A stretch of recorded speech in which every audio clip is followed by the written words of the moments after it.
السلام علیکم ورحمۃ اللہ وبرکاتہ۔ دار ارقم غوری ٹاؤن فیز 1 میں خوش آمدید۔ اعوذ باللہ من الشیطان الرجیم، بسم اللہ الرحمن الرحیم۔ ربی زدنی علما، ربی زدنی علما، ربی زدنی علما۔ اردو ورک بک برائے جماعت چہارم، پیج نمبر 42۔ دن منگل، تاریخ 6 اپریل۔ گھر کا کام، ورک شیٹ نمبر 2۔ دیے گئے الفاظ کے 3 ہم کافیہ الفاظ لکھیے۔ ہم کافیہ کہتے ہیں ہم آواز الفاظ کو۔ رحمان، مہمان، مہربان، امان۔ پکارا، ہمارا، تمہارا، للکارا۔ ستایا، پکایا، بتایا، لایا۔ جالی، تھالی، پیالی، خالی۔ Page number 43۔ دن منگل، تاریخ 6 اپریل۔ گھر کا کام، ان جملوں میں خط کشیدہ الفاظ کو پڑھ کر جملے کے آگے اس کے استعمال کے لیے درست اور غلط لکھیے۔ عامر اور علی کی ناراضگی بڑھتی جا رہی ہے، غلط۔ عامر اور علی کی ناراضی بڑھتی جا رہی ہے، درست۔ ناراضی درست ورڈ ہے، ناراضگی غلط۔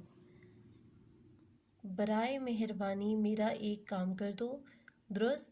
براہ مہربانی میرا ایک کام کر دو، غلط۔ اقبال صاحب نیک آدمی ہیں، درست۔ جناب اقبال صاحب نیک آدمی ہیں، غلط۔ میں نے باقاعدہ خوش خطی سیکھی، درست۔ میں نے باقاعدہ طور پر خوش خطی سیکھی، غلط۔ میرا تم سے ملنے کو دل چاہ رہا ہے، غلط۔ میرا دل کر رہا ہے میں تم سے ملوں، درست۔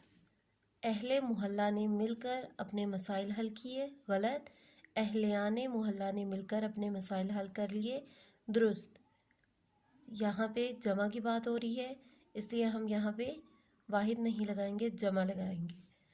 تم کتابوں سے استفادہ کر سکتے ہو، درست۔ تم کتابوں سے استفادہ حاصل کر سکتے ہو، غلط۔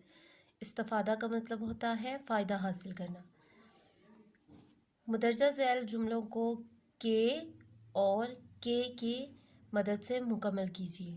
کہ استعمال کیا جاتا ہے 2 جملوں کو جوڑنے کے لیے استعمال کیا جاتا ہے، اور کاف بڑی اے کے استعمال کیا جاتا ہے 2 اسموں کے درمیان میں۔ اس کے چچا نے ہمیں بتایا کہ وہ لاہور آئیں گے۔ ہم جانتے ہیں کہ آپ کے پاس ایک نئی گاڑی ہے۔ آپ سمجھ سکتے ہیں کہ یہ